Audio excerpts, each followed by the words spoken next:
Hello there and welcome to another video, and I promise you this one is going to go by a lot faster than you think it will.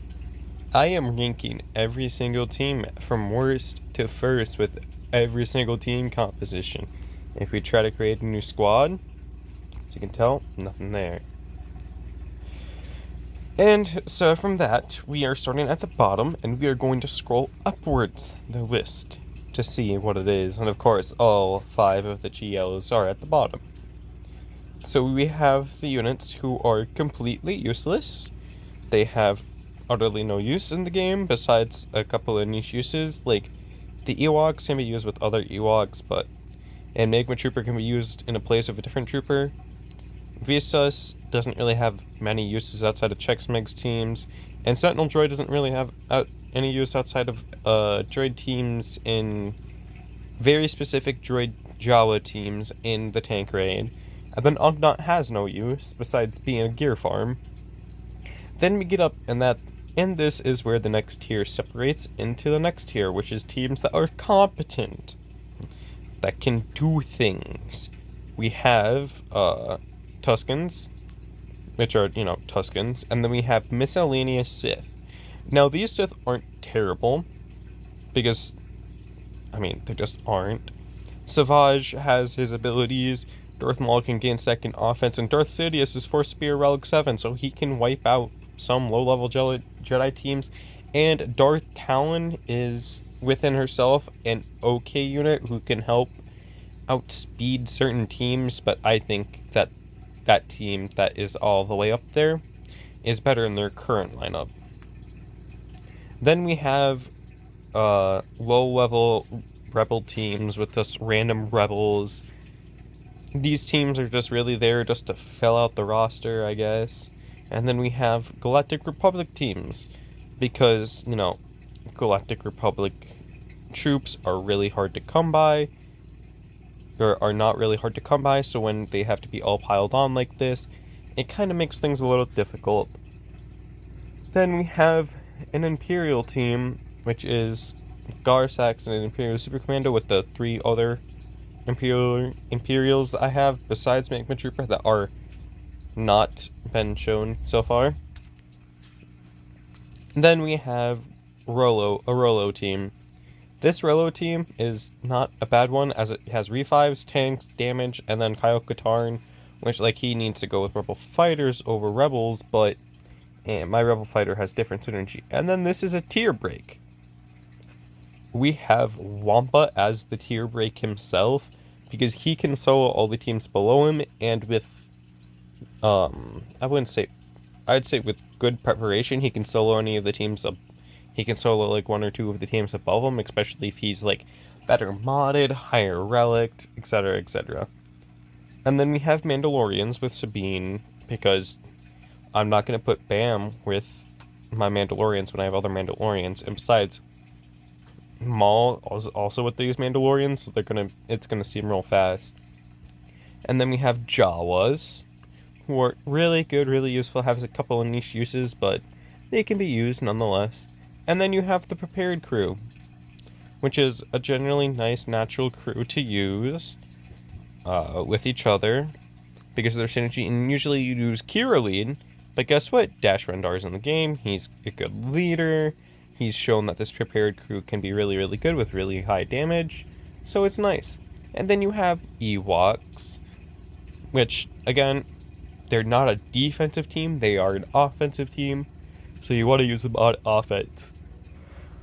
This team right here is technically 2 teams that I just didn't want to make it so spacious. I wanted to try to condense it just a little bit, but Kira and Nest can solo anything below them, and a decent amount of teams above them too. And now this new Gunray Count Dooku Watambor lead is just, with that, is just a 3v5 squad that you can use, because the new lead does so much. You put the protection on Count Dooku, and you put the health and protection on Nuke, or you actually put the battle pack on Nuke Gunray, and you just kind of outrun their entire team. Good for 3v5s. And now this is where you have Beskar Mando, and Queen IG-11, and then 2 placeholder scoundrels. You can toss in other scoundrels in there, like, you could toss in Ness, you could toss in Cara Dune, you could toss in this, you could toss in that. You can make it look nicer. And then we have a Phasma Led Sith Trooper team. Or not Sith Trooper team. Trooper team. So, First Order Trooper team. And then we have Director Kennick and his Stormtrooper team. And then above, equal to that, I should say, is a Rogue One team. Really useful team. Kind of have niche uses, but if used properly, can be used well. And then you have Phoenix, which is slightly above that. And just imagine there is Ezra in this spot, in the 5th spot. Because I have Ezra somewhere else on the list, but you can't, it's kind of hard trying to multitask and use people everywhere. Only if Visas was a Jedi, then I could actually put Visas Mar in a correct spot. Anyways, that's besides the point. And above them, slightly, is the next tier break. With Karth, Mission, Zal, T3, and Juhani. I mean, normally you'd put a second scoundrel like Nest and Karth in there. Or not Karth, who is that? Who's the bounty? I feel so embarrassed. Canderous. You'd put Canderous in there instead of T3, or you'd leave T3 in and put Canderous in the last slot, but anyways, like, give or take. So this is one of the interesting squads. It's one of 3 that are like this. A Finn-led resistance team with random resistance. Now this is kind of a thing because I was like, well, Poe lead is going to put these guys way down, but you kind of put Poe with Finn and Ray Scavenger. No, you put in Finn, Resistance Trooper, Poe, and the Vets. You got yourself a pretty good team right there. And then you can also just plug and play the other ones in. And of course, if you had, actual Ray Jedi, or at the GL Ray, you could just use Poe, Admiral, Tico, and Resistance Trooper with them. Makes it worth it in the long run. And then you have Qui-Gon Jin. Now, this is a tier break between this...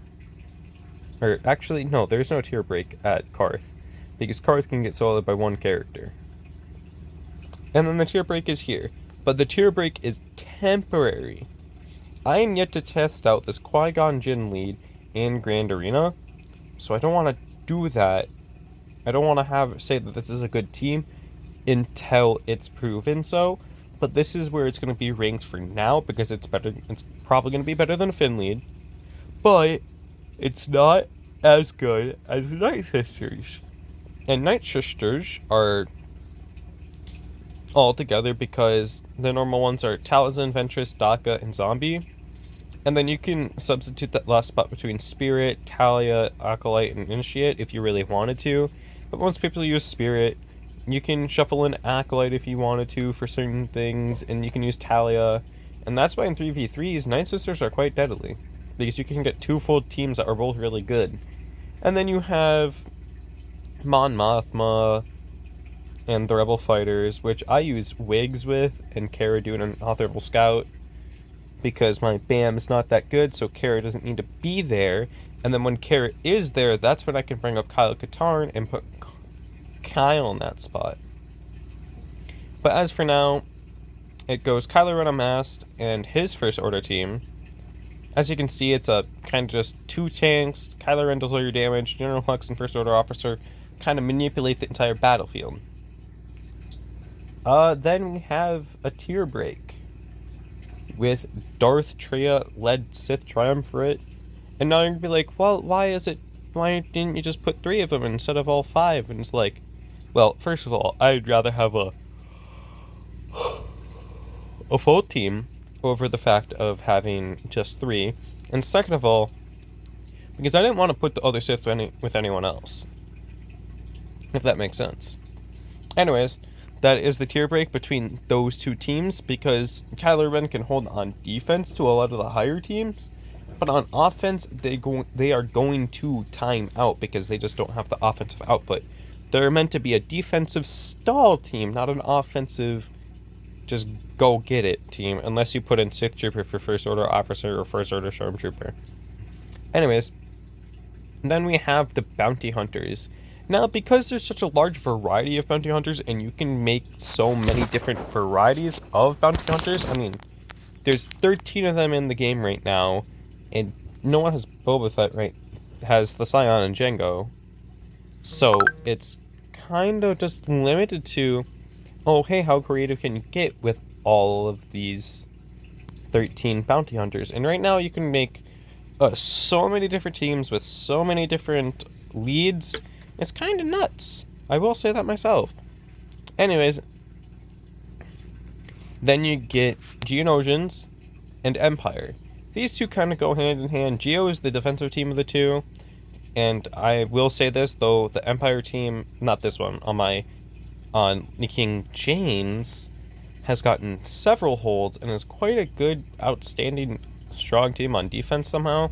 But also people don't know how to defeat teams down there sometimes.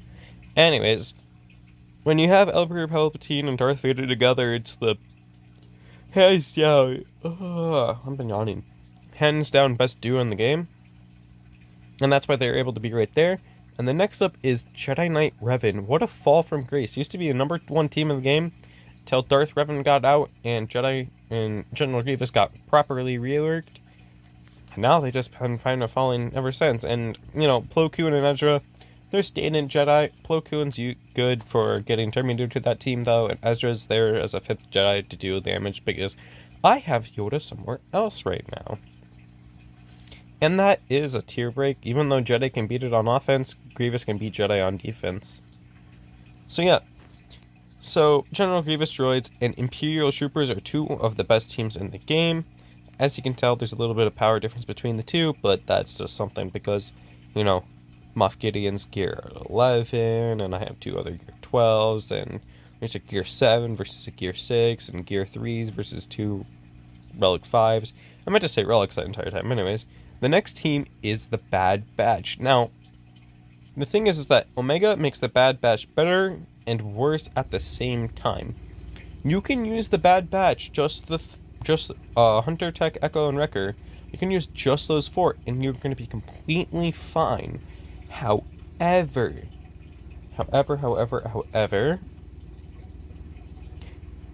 with Omega, they get more consistent, and you get a pre-taunt, but with Omega, they can't take down as many teams. And now here come the next 2 teams. Jedi Knight Luke Skywalker-led team, and a Rey Jedi training team. The core of the Rey Jedi training team is the 2 droids and Rey, with whoever you want to plug in alongside it. I put in Resistance Hero Pose, or the Resistance Bros. And with Jedi Knight Luke Skywalker, I just put in the leftover Jedi that I had, which was Old Ben, Hoda, Yoda, and Shaak Ti. Like, normally Yoda can go with JKR, but I was like, nah, bonus, just use it with that. It makes life a whole bunch simpler. And then we got, I think, what are the last few teams remaining? And then you got CLS. CLS has stood the test of time by some miracle. And I don't even understand how this team has been able to last, you know, forever. Because they really have lasted forever. I mean, this thing, CLS came out back in the, like, way early parts of the game. And Chewbacca's came out to help him. C-3PO's came out to help him. And I'm not going to say 3PO came out to help him. 3POC was needed for Jedi Master Luke anyway, so it just kind of happened to coincide and help this team stay a relevant team, and they are actually, I think, top 5? Anyways, Sith Empire has always been, like, since it came out, it's been number 1. And it kind of makes me sad to say that Padme is better than it, but the only reason why Padme is better than it is due to the fact that if you have a cat with Padme, you can counter Galactic Legends. If you have a Padme without cat, then you will be not countering Galactic... Well, I think Padme can still counter some Galactic Legends, but that's not my point. My point is that it becomes less consistent, and Darth Revan becomes a better person that can beat Padme. And that's just my take on those two teams, and of course, on the top of it all is General Skywalker and the 501st. I really do think that they're the best team in the game that's not a Galactic Legend, seeing as how these 5 take down Galactic Legends. Like, they don't take down Sith Eternal, they take down Rey and JML, or not JML, JMK, who are 2 of the top 3 Galactic Legends? Oops, am I spoiling something for the next video? Oh no! Anyways, I'll see you in the next video. That is the ranking of these. I'm sorry that it's so stagnant, but I had to rank 1, 2, 3, 4, 5, 6... I had to rank a lot of teams, as you can tell.